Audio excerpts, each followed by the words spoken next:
For 3 generations, my family owned a stunning lakefront cottage in northern Michigan. It was the anchor of our family summers. When my grandmother passed away, her will stated that the cottage was to be passed jointly to her 3 adult children, my dad, my Aunt Karen, and my Uncle Mark. The rule established in the trust was simple.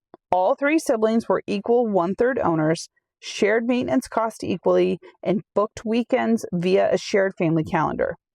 For 5 years, my dad and I did 90% of the physical labor, replacing the dock, painting the exterior, and fixing the plumbing.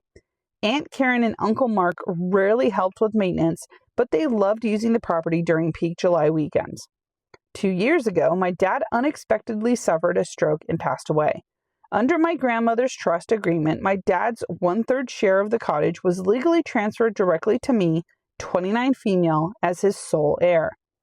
As soon as the legal transfer went through, Aunt Karen and Uncle Mark changed their tune. They called a family meeting and informed me that because I was just a kid and not one of the original siblings, that they decided to vote a 2-to-1 to rent the cottage out on Airbnb full-time to generate passive income for themselves. I told them absolutely not. The cottage was built for family use, and my dad had poured hundreds of hours of love into it. Aunt Karen snapped. "You don't get a real say. You didn't buy into this property. You just inherited it. We own 66% of the vote." The following weekend, I drove up to the cottage to spend time there and process my grief over my dad. When I arrived, my key didn't work. They had changed the deadbolts and installed a smart lock keypad.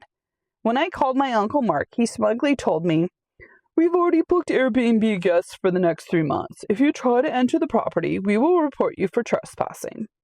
They thought that they could bully me because I was younger. What they forgot was that my father was a meticulous man who kept every single receipt, invoice, and contractor log from the past 20 years. I hired a real estate litigation attorney. My lawyer informed me that under state law, a joint tenant cannot force another joint tenant off a shared property or unilaterally turn it into a commercial business without a unanimous agreement. We filed a lawsuit, and that lawsuit forces a court-ordered sale of the property on the open market unless one party buys out the others at full market value. Additionally, my lawyer filed a claim for reimbursement of sweat equity and maintenance capital, submitting 20 years of my dad's receipts showing he had personally paid $80,000 in repairs that Karen and Mark had refused to split. Karen and Mark panicked.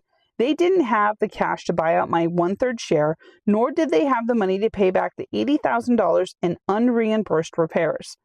The judge ruled in my favor. The property was ordered to be appraised and put up for a private owner auction, with my dad's $80,000 repair claim deducted directly from Karen and Mark's final payout shares. Because Karen and Mark were financially over-leveraged, they couldn't bid. I took out a mortgage, used my 1/3 equity stake plus the $80,000 credit awarded by the judge, and bought the entire cottage outright at auction for a bargain price. I am now 100% sole owner of my family's lakefront cottage. Karen and Mark walked away with pennies on the dollar after paying their legal fees and debt obligations.